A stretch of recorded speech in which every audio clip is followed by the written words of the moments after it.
Hey everybody, nah, there we go. Ah, it was right the first time. Hey everybody, welcome to, my head's out of frame, so I'll do this. Oh, here, Hey everybody, welcome to another review, this time of what my shirt says, Dellamorte Dellamore, or Dellamorte Dellamore, or Cemetary Man, as you can see on the side. This is the Severn 4K. In my unboxing, I mentioned I caught this on USA, and I had fuzzy memories of it. The memory is of Rupert Everett and Anna Falchi in a shroud, basically, making out. That was all I remembered. So, when you watch Dellamorte Dellamore, what are you in for? Well, you are in for what is the precursor to the, I guess, comic. I don't know if it was a comic strip, as in newspaper, or if it was a comic, but this is the precursor to Dylan Dog. The character of Dylan Dog was based off Rupert Everett, which Rupert Everett explains in his feature on here, and Stephen Thrower, I think it's Stephen Thrower, not Stephen Thrower, I can't remember if it's Stephen Thrower or Alan Jones. I think it's Alan Jones. Alan Jones details who it is. Crap, I have to look that up now. I apologize. I have to get the book out first. There we go. Alan Jones. Okay, so it is Alan Jones. Alan Jones mentioned that this was the precursor to Dylan Dog. Dylan Dog was based on Rupert Everett, and Rupert Everett did a bunch of movies in Italy, apparently, because his career in America didn't really take off. So, interesting. Anyway, what is the movie? Aubrey Plaza said it best about her own movie, but I'm going to use it here. It's a rom-zom. It is a romance zombie movie. That is very weird. Hers was rom-zom mom-com or something like that, but this is a rom-zom-com. It's a black comedy. There's romance in it, and there are zombies in it. Or returners, as he calls them, but basically zombies. So this movie is weird in that there's lots of shots where you can tell it was based on a comic book, which is really cool and a really cool aesthetic.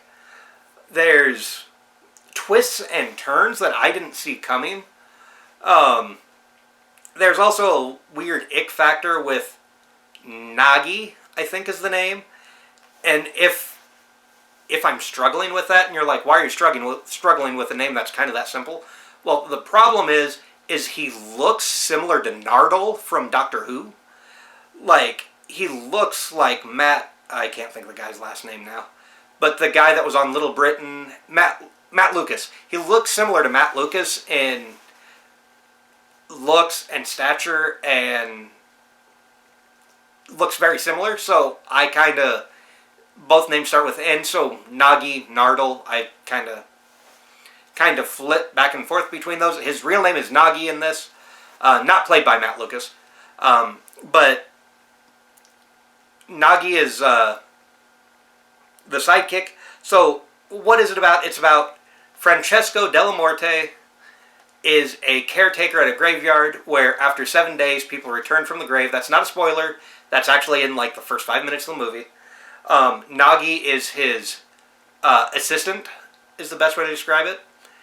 And this guy just spends his days working at a cemetery by day and then taking out the returners by night, pretty much.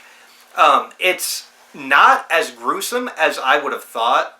Like, there is gore in it, but it's not as gory as, say, Dead Alive by Peter Jackson, and I can't think of the original title for that off the top of my head. But it's not as gory as that. There is some gore to it.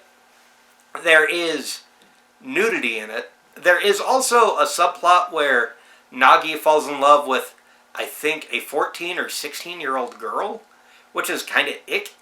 But other than that, it's a fun romp. There is dark humor throughout the whole thing. And I don't want to spoil it. So, do I recommend Dellamorte Dellamore? Yes, I do. I actually, if this version is still available to get from Severn, I recommend this version. Comes with a booklet, comes with a 4K, a Blu-ray, and Blu-ray full of special features. The 4K just has the movie and 2 trailers. The Blu-ray has an interview with Rupert Everett, an interview with Anna Fulci, who plays her, and then you have the third Blu-ray, which is the rest of the interviews. And there's a soundtrack CD in this. Now, I mentioned her. Anna Fulci plays her, who is someone that Francesco keeps seeing in his dreams, and he falls in love with. That's about all I'm going to say about it, because there are some twists and turns involved, but yeah. So yes, highly recommend Dellamorte Dellamore, and I want to thank you for watching. Stay spooky, stay scary, take care. We will see you guys next time for